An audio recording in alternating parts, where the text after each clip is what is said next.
Support for this show, Politics Done Right, comes from politicsdoneright.com, publishers of How to Make America Utopia, Take Away the Economy from Those Who Rigged It, As I See It, Class Warfare, The Only Resort to Right-Wing Doom, It's Worth It, How to Talk to Your Right-Wing Relatives, Friends, and Neighbors, and other books written by Egberto, Willies.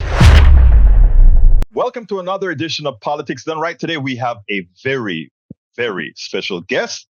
Born and educated in Los Angeles, California, Dr. William Bronston received his MD at the University of Southern California School of Medicine, completed his internship in pediatrics at Children's Hospital of Los Angeles, and was a resident in psychiatry at Menninger's School of Psychiatry in Topeka, Kansas. While a senior in medical school, Bronston founded the Student Health Organization in 1964, a nationwide graduate health science student movement dedicated to promoting universal health care, all the way back in 64, folks, as a human rights, overcoming racism, sexism, war, poverty, and physician elitism, which many of us know about in the health system as the greatest challenges facing society. He is the author of the book, Hostage Public Ransom, Ending Institutional America, and it's now in paperback. Welcome to Politics Done Right, Dr. Bronston. How are you doing today? Thank you, sir. It's a really honor to be with you. Man, it's an honor to be with you, man. And look, let me tell you, first of all, especially in these times, I have a wife with lupus. I have a 32-year-old daughter who's had 2 strokes. The healthcare system is a crapshoot at best, but it's capitalism gone amok, and I'm going to want to discuss some of that as we get into our discussion here. But anyway, why don't you tell me a little bit about yourself before we get started?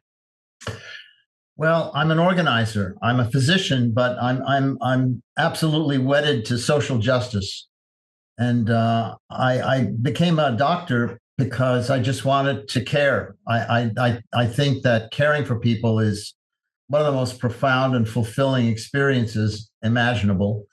And the problem is that the contradiction between trying to care for people in our delivery system and dealing with the entrenched bureaucratic interests and the profit-driven wealth transfer agenda that essentially intoxicates, pollutes our delivery system is absolutely inexcusable, intolerable.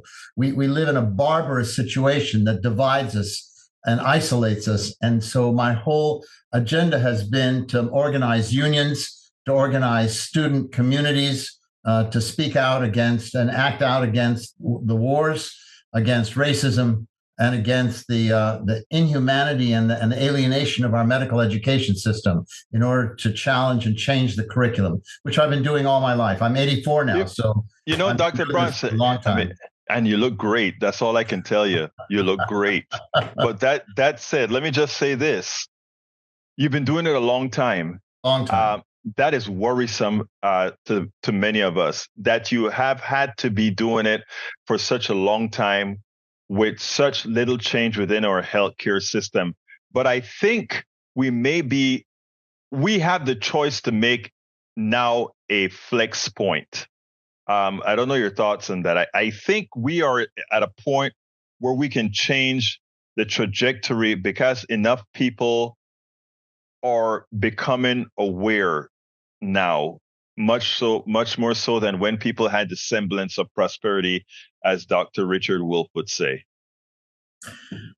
The problem is that people are afraid of losing something, and they're afraid of what they don't know. And the cartels, the pharmaceutical, hospital, insurance industries, have such limitless money in order to control the media and to control the message of disinformation and terrifying people. So I believe you're right. I believe that we are at an inflection point. I believe that what's happening in terms of organized labor beginning to rise up, the fact that we have been coming at this issue to establish universal single-payer healthcare for now 40 or 50 years is beginning to have an impact. But we have a gigantic challenge against all the money in the world, which means that the only way we're going to turn this thing around is if the people in the society embrace and understand and are able to deflect the propaganda that will scare them to make this transformation. It's got to happen in law. But the legislatures are bought off to a large extent, which means we're going to have in California have to go to a proposition.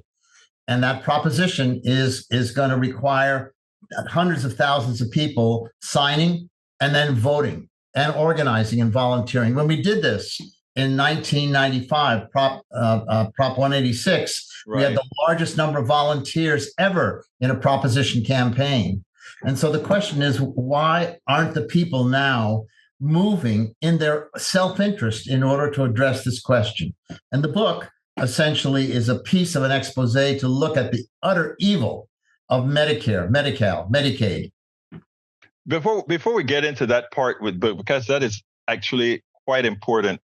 I mean, California actually passed. You had a majority, a supermajority in your House. Both I think you call. I don't remember if you called it the delegates. Assembly and the Senate. In both. The Assembly, the other place is delegates. Governor. And a Democratic governor, and you actually had a bill, a single payer bill, and even under almost universal Democratic rule, you couldn't get it passed. You know that the bill passed in the legislature twice when they knew that our Republican governor would veto the bill. And when the bill then came up again after we had a Democratic governor, the legislature fractured because there's too much money in the legislature. And you can go on Google and you can look up the kind of money that our legislators are receiving from lobbyists, from the industry, from the cartels, from pharmaceutical, from hospitals, from insurance. It's in the millions. And so we have very few honest legislators that are willing to go against the money that they're receiving to stay in power. So this Democratic majority isn't necessarily a Democratic little d majority. It's a big D Democratic majority. And we have to go to the people for a direct vote. We have to go to the people. And that is a daunting, challenging agenda for almost all organizers. It's scary. It's scary. But the stakes are phenomenal, phenomenal. Now, I want to get into your book, but again, one last question. Please. You talk about going to the people, and which I'm 100%. There are a lot of states that do, in effect, allow referendums. We look at what occurred in Ohio, where we look at what occurred in Kansas. All of these are red states where things actually got done by the people instead of by a gerrymandered legislature, etc. But, I don't know if you've noticed, well, of course you've noticed that in the country, what the right wing and our neoliberalists has been doing is stacking the court with people with a certain way of thinking. And my concern is always that has always been to stifle democracy. The people say they want this, and all these gods in the court need to do is say, well, that is unconstitutional. Before we get into your book, have you had any thoughts about because I am, like you said, and I agreed with earlier, I think we are at a an inflection point, and that is that people are starting to see it. Now, when people see it and get the right people elected, are they going to be overturned by the minority in the judiciary? I don't think so. I mean, again, we're talking about whether or not we have a totalitarian state, right, or whether we have a democratic society. And what you're seeing now is a very interesting situation where the UPS workers and the UAW workers and the Screen Actors Guild and the Writers Guild and the coffee organizers, there's a rising up from the rank and file and a support for trade union leadership. Up to now, the organized union movement has tended to block single payer because they need the trust funds that they hold in order to recruit membership. It's very complicated, Egberto. Right. But I believe that we have the ability to mobilize. We're planning to call a meeting in April that's going to be done by a colleague of mine in order to bring key speakers and to bring rank and file leaders from across the trade union movement. The nurses organization are the warrior queens that are driving the single payer agenda. The California Nurses and the National Nurses Union. But there are elements that essentially seep into those relationships that are paid for by Kaiser Insurance and similar kinds of interest groups that are trying to complicate and diffuse that effort for single payer. It's more than we can really talk about here in the show at this particular time, but we are moving to pull together labor, because without organized labor, we can't take that next step. Whether we can solve the problem at a right-wing court situation, that's way down the line. The first thing is we have to get the people to act in their own interest and to understand that the suffering that they all experience and the fear and insecurity that they all hold in their heart because they're never sure whether something's going to happen that they can't cope with, they can't pay for, has got to somehow be assuaged. It's got to be comforted. Absolutely so, my friend. Absolutely so. Tell me something about public hostage, public ransom, ending institutional America. What does that really mean? This is a piece of the puzzle. What's happened is that in 1965. You're muted. Oh, sorry, I accidentally hit the button. Yeah. In 1965, the Social Security Act was passed that established Medicare and Medicaid in the United States.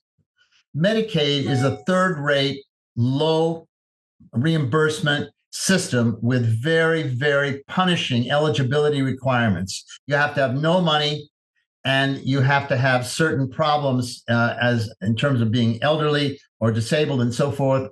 And most health workers won't serve Medicaid clientele because of the low rates.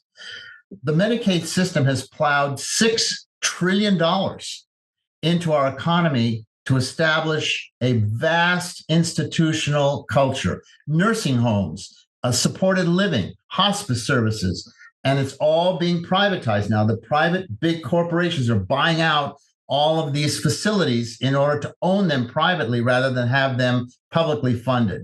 Willowbrook was the ultimate cancer, the largest cancer of this institutional system, and the state of New York milked the Medicaid system in order to essentially fund itself and to maintain this gigantic network of large institutions in the state of New York with no community services of any kind to provide individual care for people with special needs, with mental retardation, cerebral palsy, autism, and so on and so forth. So the institution became a closed, secret system in a very rural part of New York City. And I went there to work because my training was in child development at Children's Hospital. I was trained by one of the top people in the country, in the world, in terms of child development.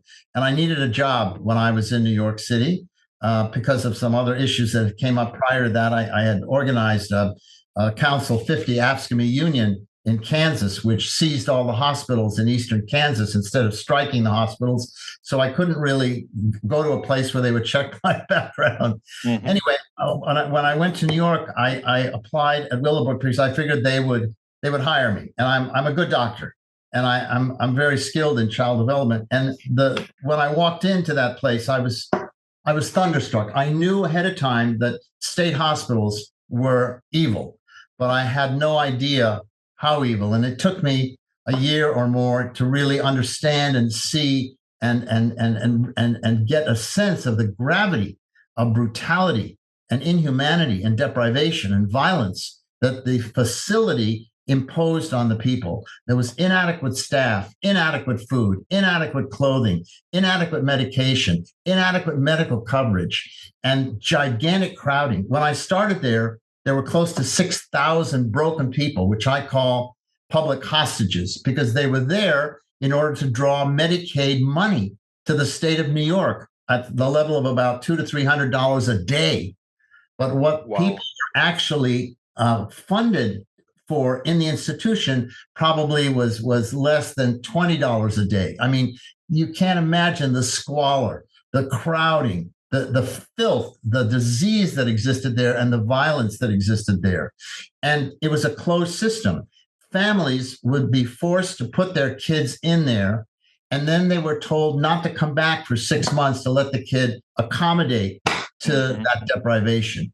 And the families watched as they came to visit their child being destroyed, broken noses, gashes, cuts, incredible squalor. And the workers would not let the families inside the buildings. They would deliver the kid to the front door.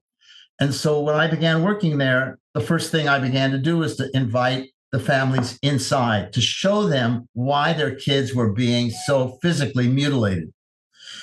When I worked there for a period of time, I began to try and practice the best medicine I could, but it was very threatening to the administration. And so they sanctioned me over and over again and transferred me to bigger and bigger buildings, deeper and deeper in the bowels of the institution. And when it was all over, I knew that I had to tell this story for a number of reasons. Number one, I wanted to tell the story because I wanted people who were progressive organizers to understand how to deal with public services as an organizer in large bureaucracies, even though you may be alone. There's a way to beat these giants. Secondly, I needed to figure out a way to strengthen the parent organizations to understand that they had to be better organized in order to advocate for ending this horrible institutional system. And I very much wanted to somehow understand how looking behind the scenes at where the money was coming from as a way of understanding why things never changed in these institutions, why they were so embedded, why they were so intractable in terms of shutting them down. Bottom line is, we filed a federal class action lawsuit for crimes against humanity against the governor and the state. And we won the suit. It took years for that suit to happen because the wheels of justice turned very slowly. But the place has now been turned into a college, a state college of New York called Staten Island College.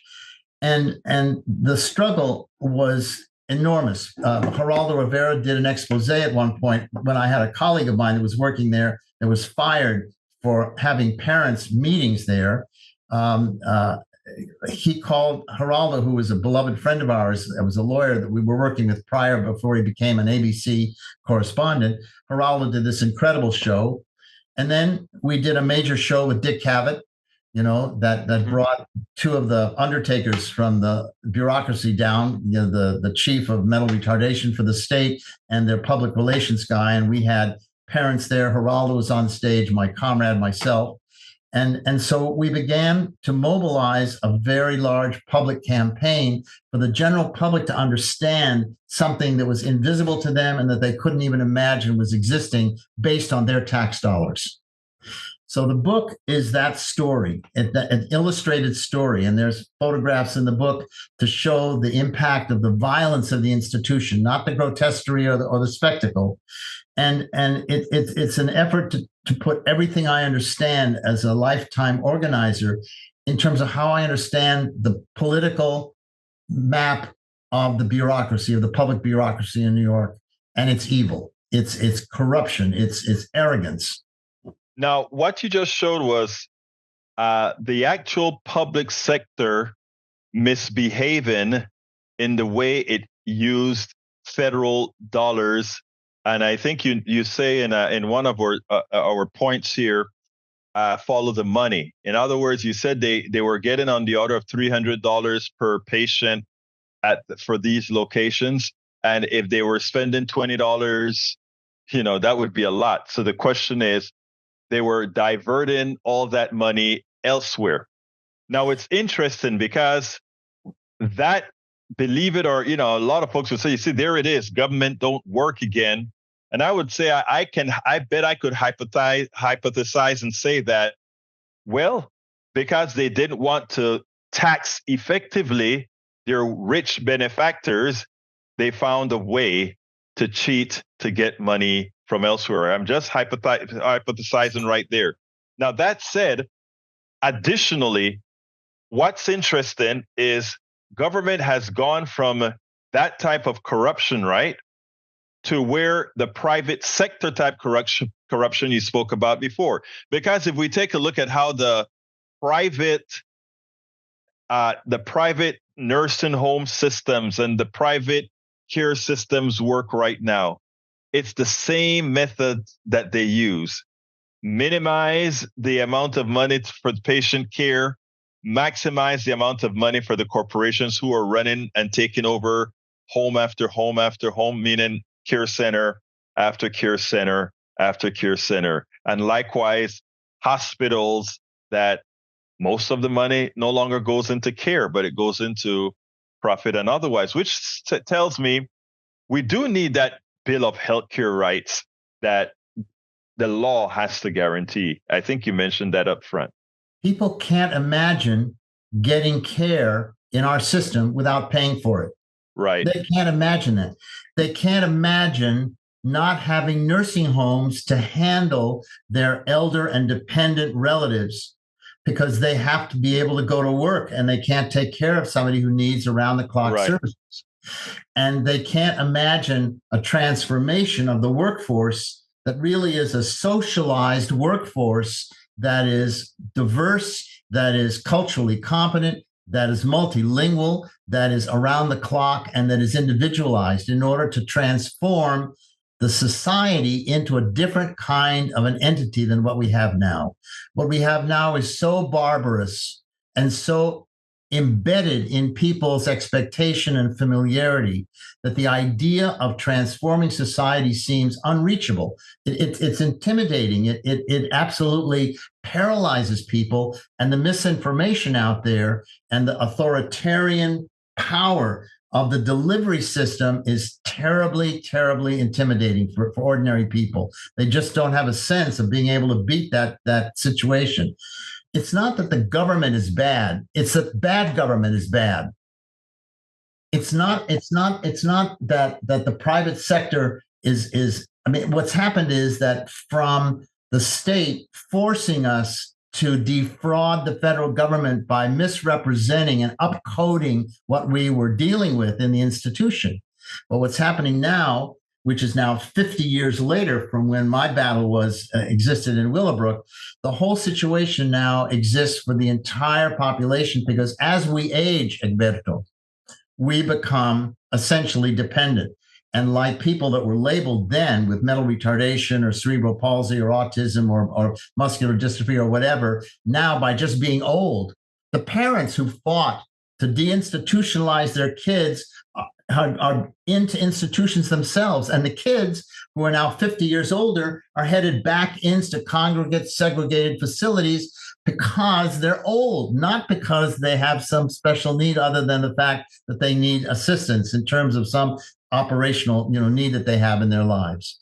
So the whole society now is faced with the most severe, challenging, universal issue of democratizing our society and humanizing our culture and looking out for each other through a universal system that's paid by progressive taxation with no cost at the point of service that covers everything. And that's the magic. And, people don't understand it. Now, earlier you had mentioned people can't imagine going to being in a nursing home or going to a hospital or getting medical care and not paying for it. And my thing is, I kind of refrain from saying not paying for it, as opposed to saying we're all paying for it just by our existence of Americans, being Americans within a society that's an active part of the economy.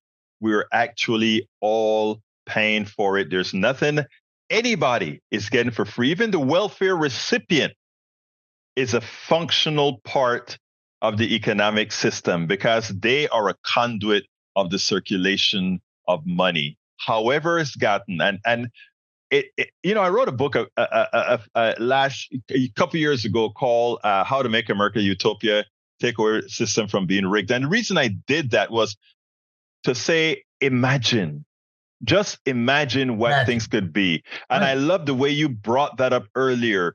You said in our conversation just now, you said Americans just can't believe that they can get the things that they deserve. They're so indoctrinated that they believe it is far-fetched. I mean, Stephanie Kelton, one of my favorite MMT. Myth of monetary right, absolutely brilliant, brilliant monetary woman. theory. And I sit down and I listen, and it's like, it's amazing that we've always implemented MMT for corporations, right? When we have a war, we use MMT. Yeah. When we had the pandemic, we used MMT. When we had the crisis in 2008, we used MMT. But somehow we can't use it for humanity, for our American brothers and sisters in need. Your thoughts? It is a class issue, Egberto. It's a class issue. The ruling class essentially dominates our legislature, and they essentially service the rich at the expense of the 99%. So we're in a situation now where I really believe this flex point is happening because the suffering is just incredible. First of all, the existing system will bankrupt America. There is no limit to what the cartels can charge for services. Exactly. Number two, we have twice as much money in the system right now than any other country in the world, and yet 30%, 1 out of every 3 people in America, cannot afford to use the care that they essentially that we're paying for, which is an extraordinary phenomenon. And then the care that's provided is dehumanizing and violent and oppressive and extractive care. It's not healthcare, it's medical market services. And we have to come up with a public health system. We have to buy out upfront all medical debt. We have to fund all the people that are now forced to take care of somebody in their family for nothing and not go to work. We have to end job lock in terms of making sure that people don't have to work at mindless, numbing jobs for a fragment of some kind of service rather than having comprehensive services provided. We don't think of us paying for the fire department. We don't think of us paying for the military. We don't think of us paying for the police department, for the road system, for the public school system. Why is it that we think we have to pay for medical services that are so fundamental to our ability to save, to invest, and for prosperity? When people argue that whatever we're talking about will cost too much, that puts us in a defensive position. And we really should be putting our opposition in a defensive position to talk about the prosperity that would come from liberating people from the oppression and the fear of not being taken care of the investment that we would do in terms of expanding the public health system, of expanding the workforce. I mean, there are transformational issues that are just profoundly exciting. I spent a year with 40 of the smartest people in the country that I could pull together. Every Saturday, we met for 2 hours on Zoom in order to imagine the very best healthcare delivery system we could. And it's on a website called ourhealth.pub.public.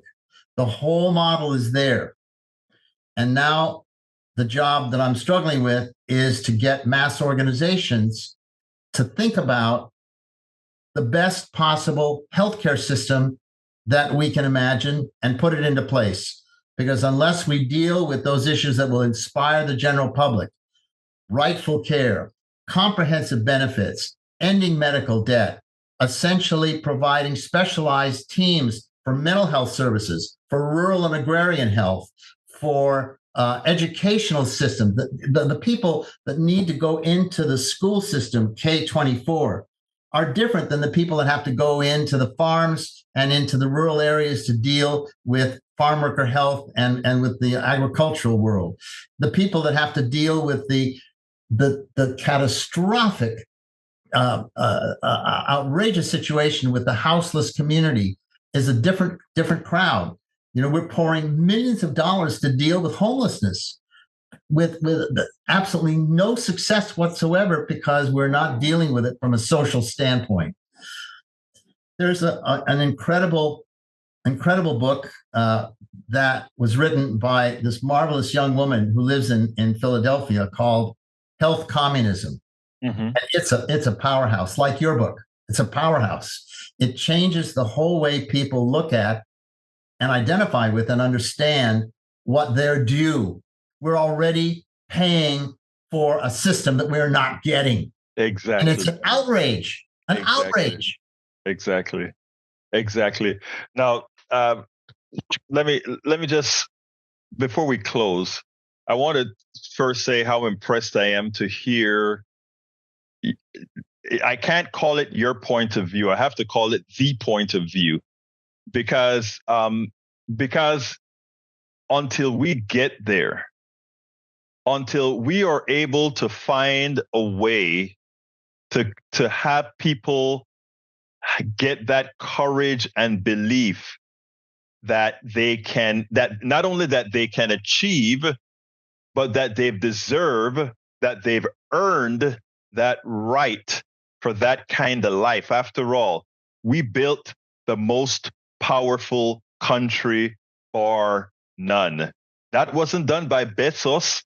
That wasn't done by Gates. That wasn't done by Elon Musk. That was done by us. The problem is we have a media, a propaganda engine that would have you believe that some industrialist who doesn't have your mindset, who doesn't have the mindset to create, that somehow they are the ones, because they are the guardians of capital, that somehow we depend on them. So Dr. Bronston, let me ask you to close out this way. Please tell me, how best do we get this communicated, not just to the union worker, but to Americans in general? Because that's the only solution, a vote in America that feels itself worthy of all that we preach. Let me just say, at the lowest level, people should read my book.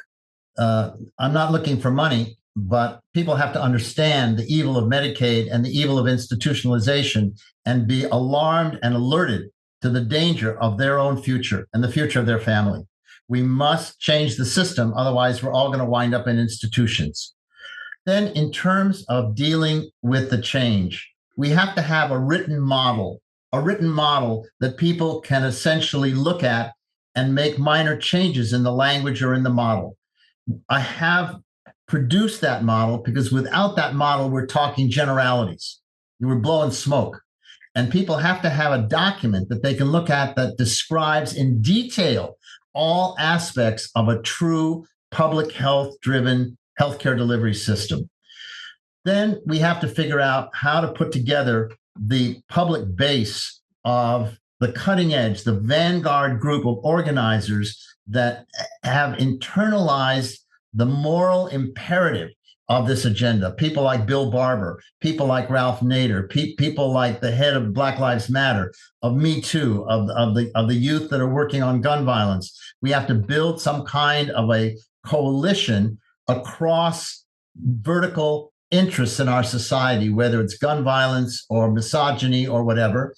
And we must somehow sit down with labor and be able to recruit labor, organize labor, because they may not be anywhere near a majority, but they have the organized power and they have the fundamental basic dollars that we're going to have in order to reach the people.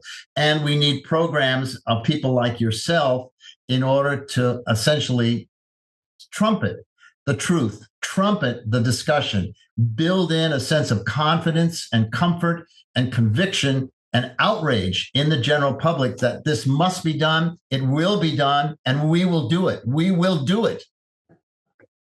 Dr. Bronston, what would you have liked me to ask you that I didn't? Can we do another 2 hours? We can do 20 hours. You'll be, let me tell you better.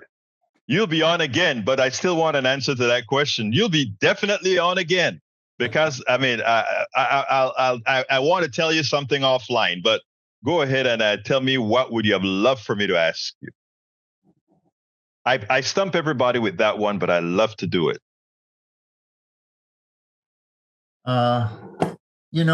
there's a romance to caring. Mm-hmm. And it's not easy to talk about, the question of who I am and why I am who I am. I don't know if I could answer the question. The problem is not that the questions are hard, but the answer is hard. Mm-hmm. We live in a world that is so challenged with cruelty and dehumanization. And we need to move the general public into a new place. And I believe the question is, what role does universal health care play in the panorama of issues of dealing with poverty, climate issues, and the other major pillars of challenge that we're faced with? We're faced with the most frightening time ever, politically and ecologically. And I think that the question of how we're going to go about convincing each other to have the courage and the love and the community to be together, to listen to each other, to have some sense of inspiration and conviction and discipline to move through the opposition. The opposition is all around us. They control the public mass media. Your kind of programming and the programming that's come from so I guess the big question is, how can we mobilize the progressive forces in the social media system to deal with what's going on now with Elon Musk and with the other people that are essentially turning social media into a fascist propaganda machine? And my story is a story that I think will be inspiring. The book has 80 photographs in it, and the photographs are grouped into chapters that essentially show the violence, not the spectacle of the institution. People need to internalize, they need to understand that it's appropriate to find out about things, to ask about things, to study, to read, and somehow just to have the courage every day to be committed to change with their communities, at their churches, at their synagogues, in their book clubs, in their social gatherings. People have to start talking to each other about the transformation of power. The people have to own the healthcare system. We can't let the private sector own our lives and our well-being. Dr. William Bronston, author of Hostage Public Ransom, Ending Institutional America. It's out in paperback. It will be in the blog, and we'll have it flashed on the screen how to get that book. We cannot help but say thank you so kindly for having been on Politics Done Right. I'm greatly indebted, brother. Thank you so much. Welcome to another edition of Politics Done Right. I'm Egberto Willies, your host here from Netroots Nation. Of course, we meet some very interesting people that are making a change to our politics. And today we are lucky to have Karin Tamerius of Smart Politics and David Campt of the Dialogue Company. How you doing, Miss Tamerius? I'm great, thank you. And how are you doing, Senor David? Very, very nice, very nice. I'm glad to be here. Well, David, it's interesting because you and I spoke before, and you speak to a whole lot of people, and you wonder sometimes, I know that person, or now I remember what it's all about. Anyway, you are the founder of a company called the Dialogue Company. Why did you think you needed to do that? Because I know that so many people can't talk well to people they want to collaborate with. So in the workplace, they can't talk well. They certainly can't talk well in the workplace about DEI issues. But here, it's a political season. People, especially white progressives, talk really poorly to people in their circle about racism and about other things. Mm-hmm. And so I, in order to do my part to change this country and this world, I wanted to manifest what I know about persuasion so that people can collaborate more, especially white progressives. Now, you have a company called Smart Politics. Yes. How? First of all, you work a lot with David Campt. Both of you work together. I do. First of all, what do you do at Smart Politics, and why did you find it advantageous to work with David? Yeah, so Smart Politics was founded in 2017. It's a nonprofit organization And what I do is I teach progressives how to communicate more persuasively with people who disagree with us. And a lot of times that means having conversations about racism and race. And so David and I have particularly collaborated around that issue. Now, you just mentioned something that, let me kind of expand on it. You said, generally, if you're talking about issues between progressives and others, a lot of times the race issue comes up. Would you consider that the major issue, though, or would you consider that just one of the several issues that, you have to get the gradations? What do you think? It comes up a lot, but it is absolutely not the only issue that comes up. Do you think it is the major issue, or do you? Because I want to hear your opinion before I say what I think. I think it is the primary issue that progressives run into trouble talking about. Yeah, but it's not the only issue that they run into trouble with. Okay, so since you work with David, I want to ask the question this way to David. Do you think the reason why many progressives may have issues with, let's say, and I don't want this to be a racial discussion, because this is much more, in my opinion, than race, what both of you are doing.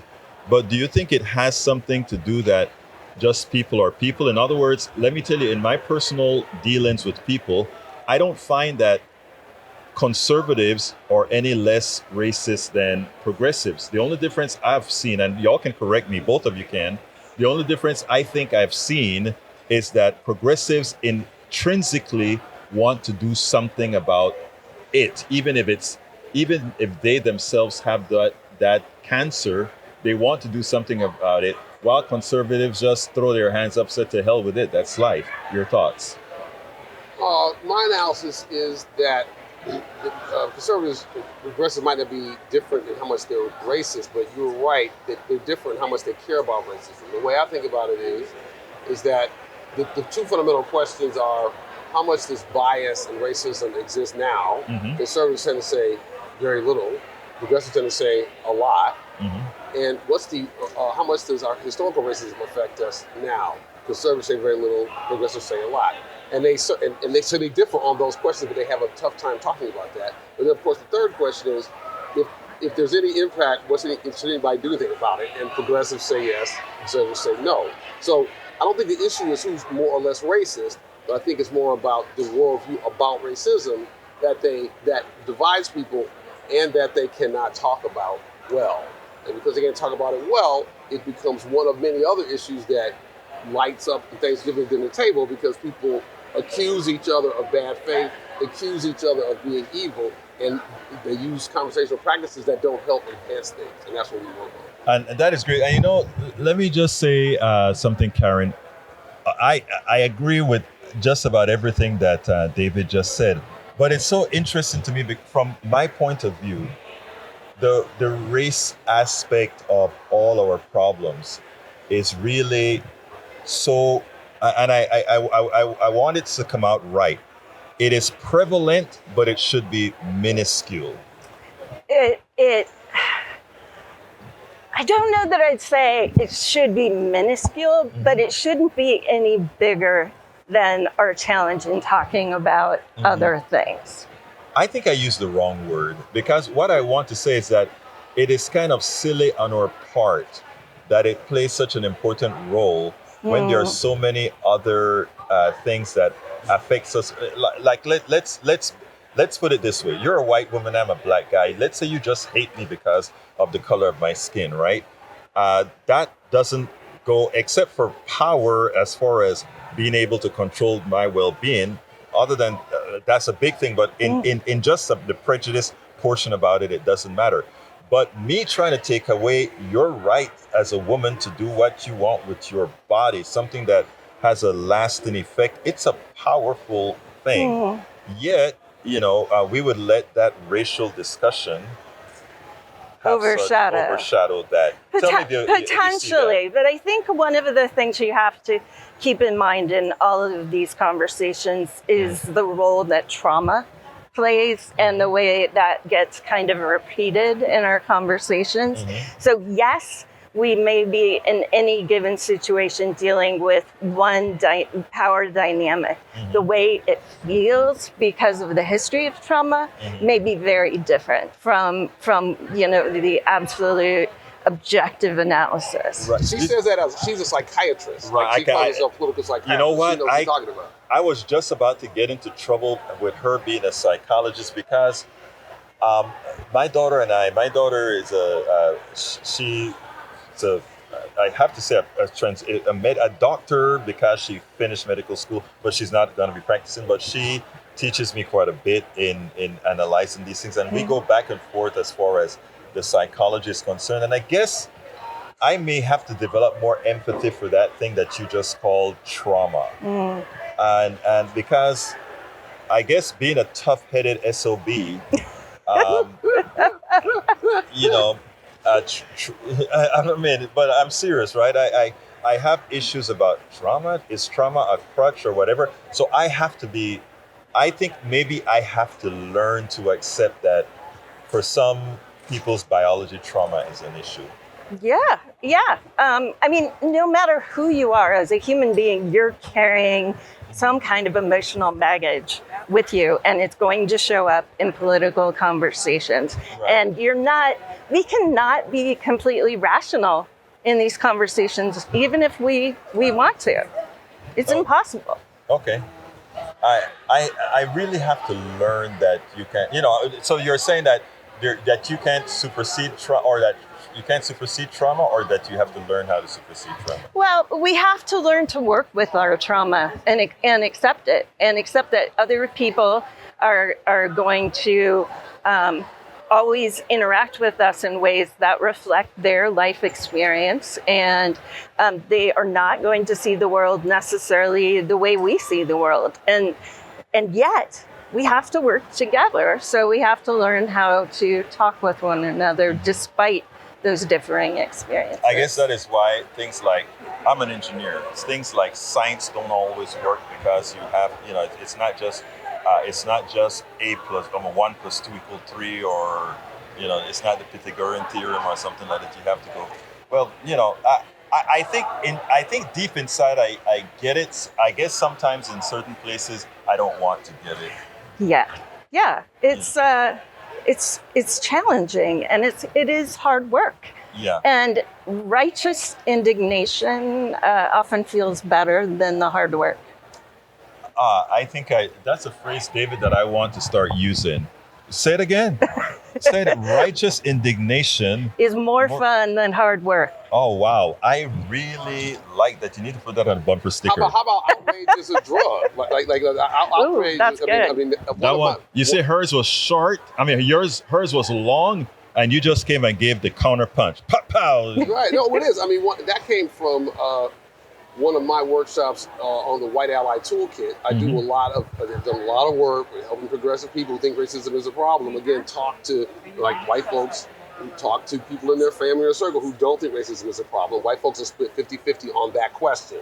Right. Just not unlike white folks are split 50-50 on Mr. Trump, over 58%. Right. So that's why white folks have the common experience of I can't talk to my family members or my friends, etc., which people of color don't have that because of the different voting patterns and different issues. They don't have the problem of racism because black folks are 80-20 on racism is a problem. So part of what we have to do is to help people have these better conversations. And one of my workshop recently was like, when people say racist stuff, I just blast them because outrage is a drug. Right? And it's a dysfunctional response, and it actually hardens opinions instead of softening them, which you could argue is the job of progressive white people, is to soften people in their circle, not to make them more entrenched around their view. But to do that, you got to come from a place of compassion, and people don't want to do that because outrage feels better. No, I have adapted a way of being over the last several years to preach and live civility, and also to try to have people develop trust in me and in me as a person that's not going to, even look. I'll be frank. I'm to the point where doing a show, somebody calls in, They call me all kind of N-words, and my response is, "Are you having a bad day?" Okay, and, That's hilarious. you know, but it really comes from within now when I'm saying, "Are you having a bad day?" Because the words have absolutely no impact on me because I know who I am, and that's, I think, one of the reasons why I asked you about the trauma. I have the trauma of the pigment that I have living in America. Is it that I have superseded that trauma, or what do you think that is, and maybe why I'm a bit less sympathetic with the race issue? So maybe you can explain that to me. Well, as a person trained as a psychiatrist, I think of it through the lens of exposure therapy.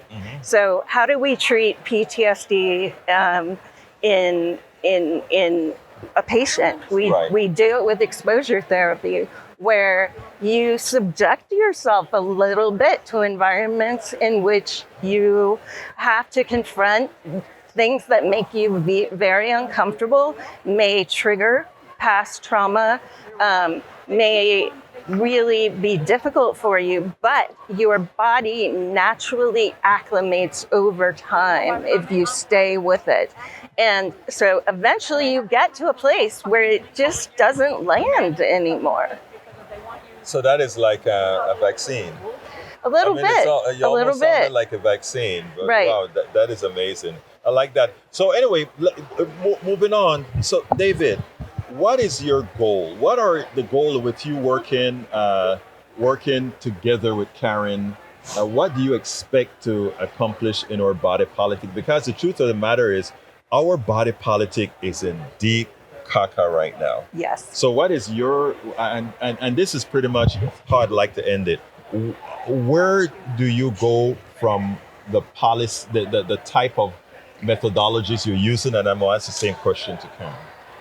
My goal is to be part of an effort, maybe catalyze it, where tens of thousands of people, especially in the swing states, but not only there, where tens of thousands of people, especially white folks, are talking to people in their circle about the election, but using better ways of talking, using compassion-based strategies. Because what we know is that these strategies, if I use compassion-based strategies with people I disagree with, I feel better about myself. I feel better about them.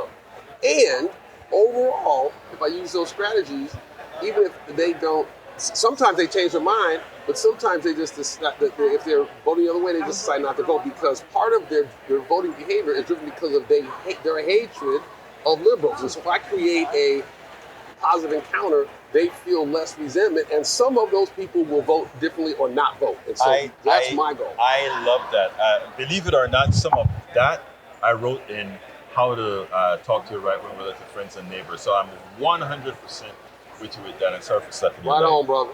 All right. Your thoughts? It's very much aligned with David's thoughts. What I really want to see is people talking to their friends, family members, co-workers, neighbors, about what really matters to them in this election, and having conversations across lines of difference. Like, talk with the people who you tend to disagree with, rather than spending all your time, complaining with the people you already agree with. One thing I noticed that people really underestimate is how much of an impact they can actually have on other people's views. Once you earn someone's trust, once they believe that you're willing to listen to them and take them seriously, you can have a major impact on the way they vote. And so the place to start is with conversations around you rather than trying to influence things far away. Right. There's a name for this. It's called relational deep canvassing. You'll hear about relational organizing from people like this conference who talk about, get people you know to vote. And you'll also hear about deep canvassing, where people send people out to have long conversations at the door to try to change people's minds. What we're talking about is combining those in something called relational deep canvassing. where you mobilize to talk to people already in your circle, but to use best practices in trying to get the ones who are left-leaning to vote who might not want to vote, and the people who in the center who might vote but might vote the other way, to talk to them. That's the purpose of that.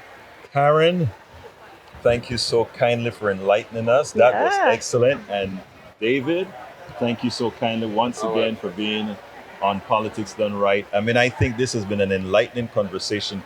And I think I've learned, I think there's so much that we can go out there and do to make a better world. Thank you guys so kindly. Thanks for having us.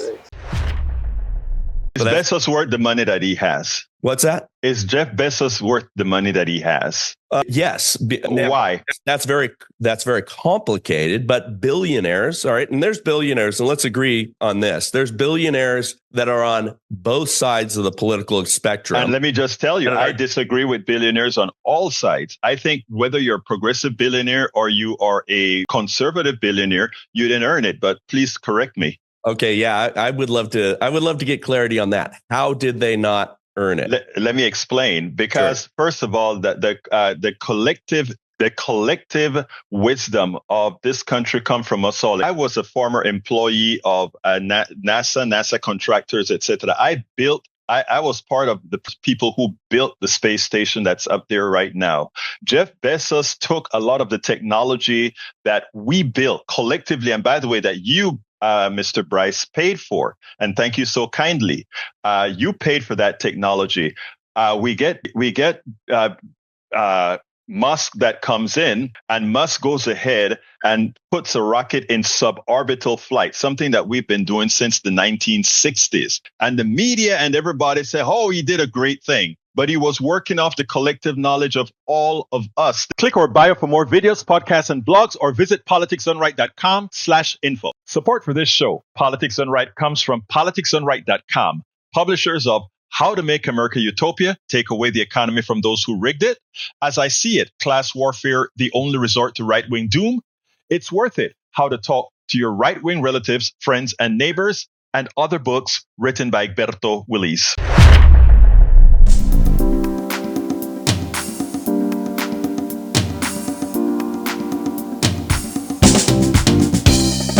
Welcome to Politics Done Right. I am your host, Egberto Willies. This is a progressive program that will take the mystery out of politics. This is the program that will encourage you to make sure government becomes we the people.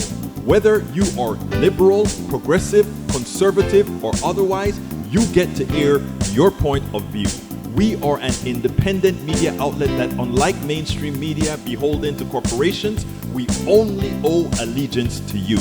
Remember, you can also send me a tweet at EGBERTOWILL